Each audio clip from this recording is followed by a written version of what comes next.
Martin Harris was an early convert to the Latter-day Saint movement who guaranteed the first printing of the Book of Mormon, and also served as one of 3 witnesses who testified that they had seen the golden plates from which Joseph Smith said the Book of Mormon had been translated. Biography. Harris was born in Easttown, New York, the second of the 8 children born to Nathan Harris and Rhoda Lapham. Early life. According to historian Ronald W. Walker, little is known of his youth, but of his later personality and activity guides. The boy partook of the sturdy values of his neighborhood, which included work, honesty, rudimentary education, and godly fear. Quote, in 1808, Harris married his first cousin Lucy Harris. Harris served with the New York militia in the War of 1812. Harris inherited 150 acres. Until 1831, Harris lived in Palmyra, New York, where he was a prosperous farmer. Harris's neighbors considered him both an honest and superstitious man. A biography wrote that Harris's imagination was excitable and fecund. For example, Harris once perceived a sputtering candle to be the work of the devil. An acquaintance said that Harris claimed to have seen Jesus in the shape of a deer and walked and talked with him for 2 or 3 miles. The local Presbyterian minister called him a visionary fanatic. A friend, who praised Harris as being universally esteemed as an honest man, also declared that Harris's mind was overbalanced by marvelousnesses, and that his belief in earthly visitations of angels and ghosts gave him the local reputation of being crazy. Another friend said, Martin was a man that would do just as he agreed with you, but he was a great man for seeing spooks. Nevertheless, even early anti-Mormons who knew Harris believed that he was honest, industrious, benevolent, and a worthy citizen. On Harris's departure from New York with the Latter-day Saints, the local paper wrote, several families, numbering about 50 souls, took up the line of march from this town last week for the Promised Land, among whom was Martin Harris, one of the original believers in the Book of Mormon. Mr. Harris was among the early settlers of this town, and has ever borne the character of an honorable and upright man, and an obliging and benevolent neighbor. He had secured to himself by honest industry a respectable fortune, and he has left a large circle of acquaintances and friends to pity his delusion. Early interaction with Smith. The Smith family moved to Palmyra in 1816, and in 1824, Harris employed Joseph Smith, Sr. to dig a well and assistant. Smith, Sr. reportedly told Harris about the gold plates in 1824. Harris later recounted the first time he saw Joseph Smith use a seer stone, when Smith, Jr. used it to locate a lost object for Harris' role in the Anthon transcript because Harris desired assurance of the Book of Mormon's authenticity. Smith transcribed characters from the golden plates to a piece of paper, perhaps the one now known as the Anthon transcript. Yet there is much to cast doubt on this document being the original, as both Harris's and Anthon's accounts describe it differently. In the winter of 1828, Harris took the transcript of characters to New York City, where he met with Charles Anthon, a professor of linguistics at Columbia College.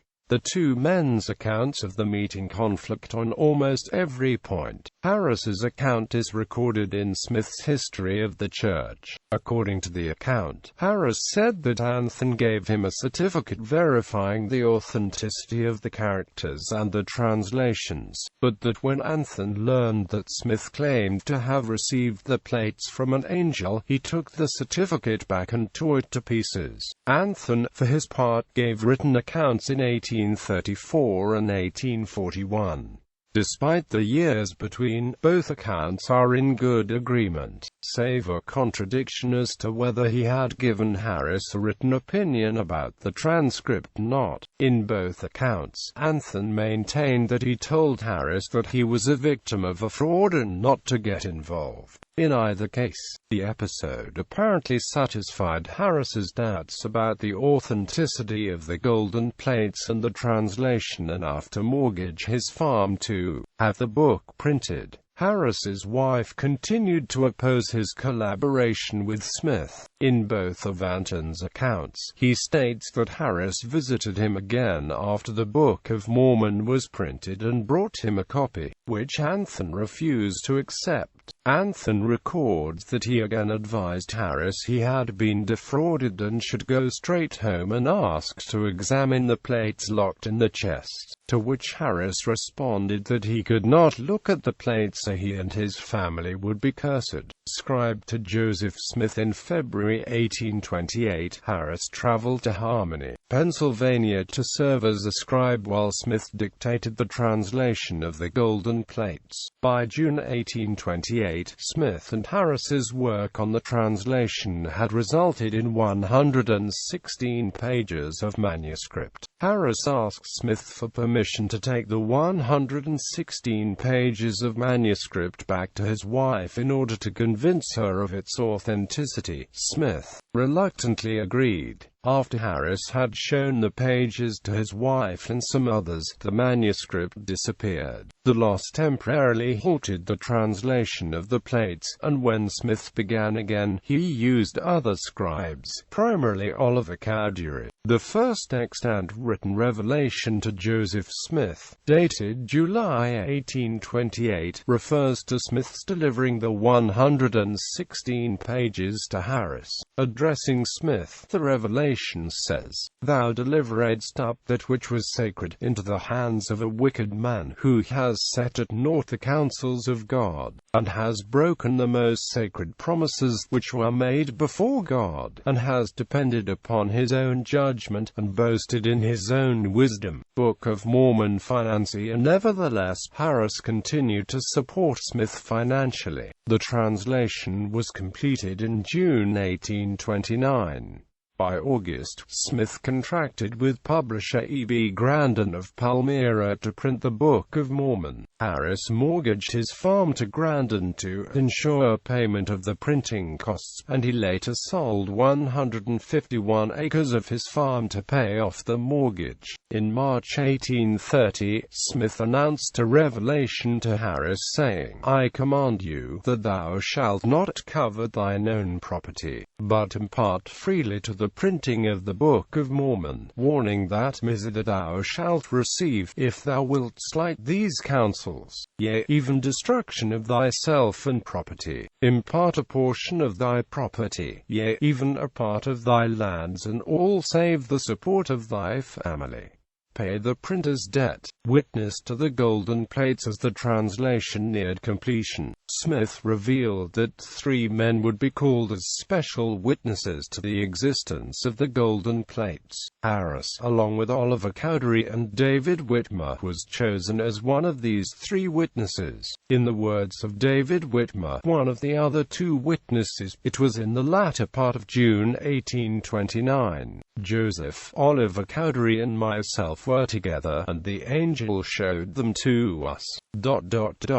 sitting on a log when we were overshadowed by a light more glorious than that of the sun. In the midst of this light, but a few feet from us, appeared a table upon which were many golden plates, also the sword of Laban and the directors. I saw them as plain as I see you now, and distinctly heard the voice of the Lord declaiming that the records of the plates of the Book of Mormon were translated by the gift and power of God." Joseph Smith and Martin Harris had a similar experience, and as the manuscript was prepared for printing, Cowdery, Whitmer, and Harris signed a joint statement that has been included in each of the more than 120 million copies of the Book of Mormon printed since then. It reads in part, "And we declare with words of soberness, that an angel of God came down from heaven, and he brought and laid before our eyes, that we beheld and saw the plates, and the engravings thereon, and we know that it is by the grace of God the Father, and to our Lord Jesus Christ, that we beheld and bear record that these things are true." In 1839, Smith indicated that Harris's experience in seeing the plates occurred separately from that of Whitmer and Cowdery. The three witnesses' attestation was printed with the book, and it has been included in nearly every subsequent edition.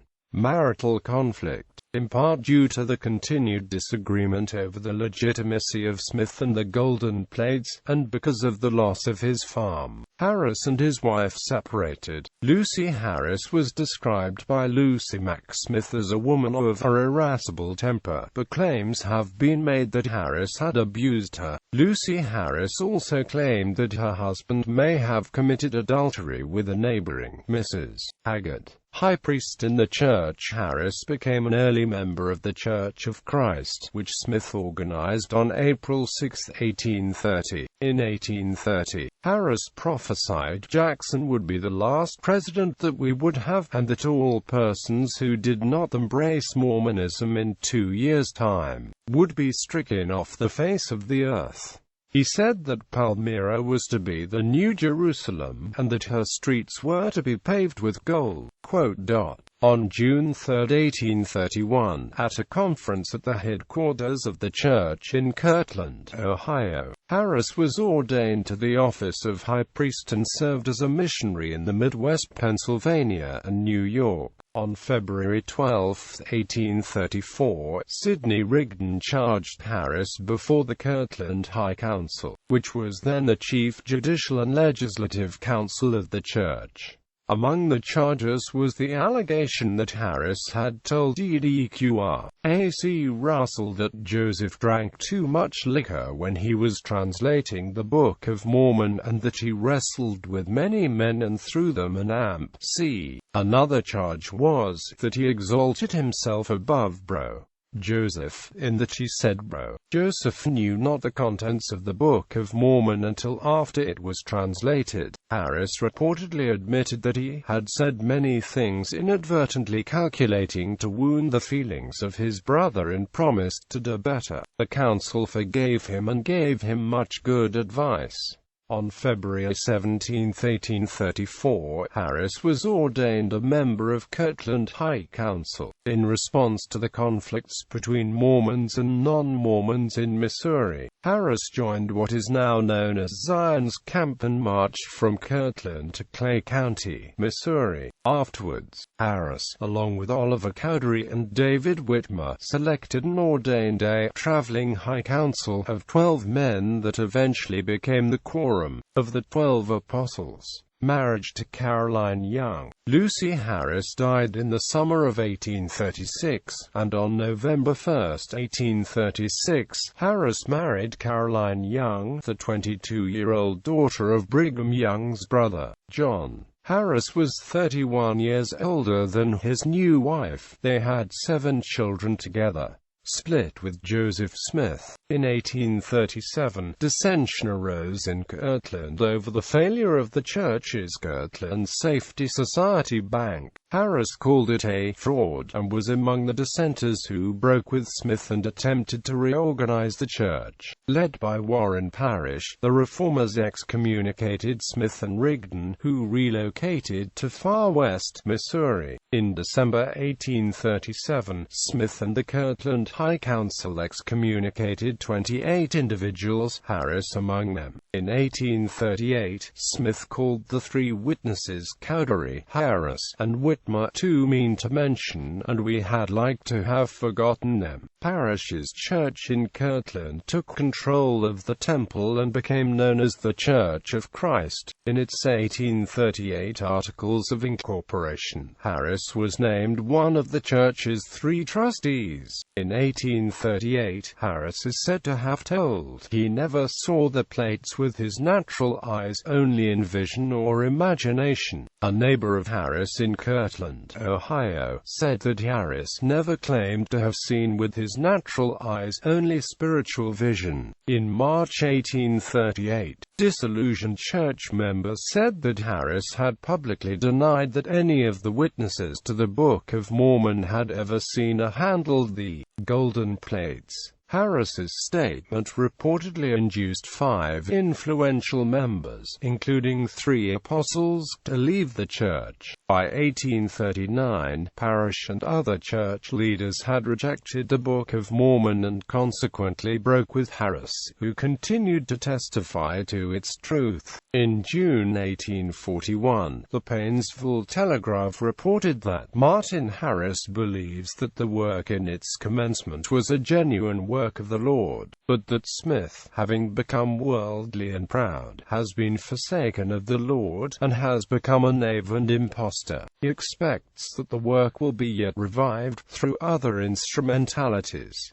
Strangite, Whitmerite, Gladnite, Williamite, Shaker. Even before he had become a Mormon, Harris had changed his religion at least 5 times. After Smith's death, Harris continued this earlier pattern, remaining in Kirtland and accepting James J. Strang as Mormonism's new prophet, who claimed to have a new set of supernatural plates and witnesses to authenticate them. In August 1846, Harris traveled on a mission to England for the Strangite Church, but the Mormon Conference declined to listen to him. When he insisted on preaching outside the building, police removed him. By 1847, Harris had broken with Strang and accepted the leadership claims of fellow Book of Mormon witness David Whitmer. Mormon apostle William E. McClellan organized a Whitmerite congregation in Kirtland, and Harris became a member. By 1851, Harris had accepted another Latter-day Saint factional leader, Gladden Bishop, as prophet and joined Bishop's Kirtland-based organization. In 1855, Harris joined with the last surviving brother of Joseph Smith, William Smith, and declared that William was Joseph's true successor. Harris was also briefly intrigued by the Roland Book, a supernatural scripture delivered to the Shakers. By the 1860s, all of these organizations had either dissolved or declined. In 1856, his wife Caroline left him to gather with the Mormons in Utah Territory while he remained in Kirtland and gave tours of the temple to curious visitors. In 1859, Harris gave an interview which described him as an earnest and sincere advocate of the spiritual and divine authority of the Book of Mormon. Quote, "It clarified that Harris does not sympathize with Brigham Young and the Salt Lake Church. He considers them apostates from the true faith, and as being under the influence of the devil." Mr. Harris says that the pretended Church of the Latter-day Saints are in reality Latter-day Devils, and that himself and a very few others of the only genuine Mormons left rebaptism into the LDS faith in 1870 at age 87. Harris moved to the Utah Territory and shortly thereafter was rebaptized into the Church of Jesus Christ of Latter-day Saints. Harris, who had been left destitute and without a congregation in Kirtland, accepted the assistance of members of the LDS Church, who raised $200 to help him move west. Harris lived the last 4.5 years of his life with relatives in Cache Valley. He died on July 10, 1875, in Clarkston, Utah Territory, and was buried there. Testimony to the Book of Mormon. Although he was estranged from Mormon leaders for most of his life, Harris continued to testify to the truth of the Book of Mormon. Nevertheless, at least during the early years, Harris seems to have repeatedly admitted the internal, subjective nature of his visionary experience. The foreman in the Palmyra printing office that produced the first Book of Mormon said that Harris used to practice a good deal of his characteristic jargon and seeing with the spiritual eye, and the like. John H. Gilbert, the typesetter for most of the book, said that he had asked Harris, "Martin, did you see those plates with your naked eyes?" Quote, according to Gilbert, Harris looked down for an instant, raised his eyes up, and said, "No, I saw them with the spiritual eye." Single quote.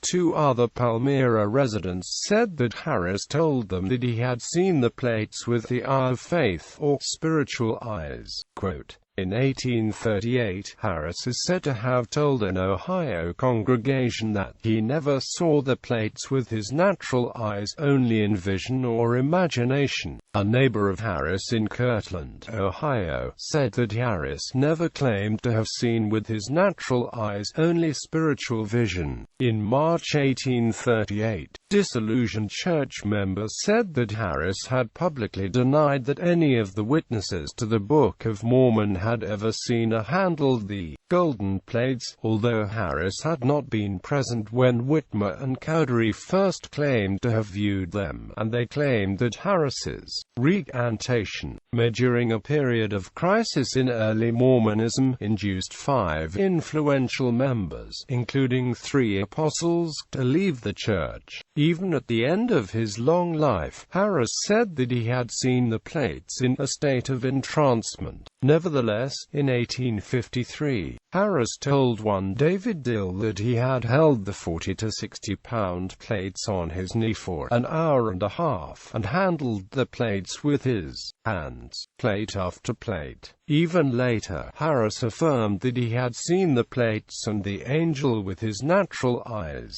Gentlemen, holding out his hand, do you see that hand? Are you sure you see it? Or are your eyes playing you a trick or something? No, well, as sure as you see my hands, so sure did I see the angel and the plates. The following year, Harris affirmed that no man heard me in any way deny the truth of the Book of Mormon, the administration of the angel that showed me the plates. At the end of his life, Harris responded when he was asked if he still believed in Smith and the Book of Mormon. Do I believe it? Do you see the sun shining? Just as surely as the sun is shining on us and gives us light, and the stars give us light by night, just as surely as the breath of life sustains us, so surely do I know that Joseph Smith was a true prophet of God, chosen of God to open the last dispensation of the fullness of times. So surely do I know that the Book of Mormon was divinely translated. I saw the plates, I saw the angel, I heard the voice of God.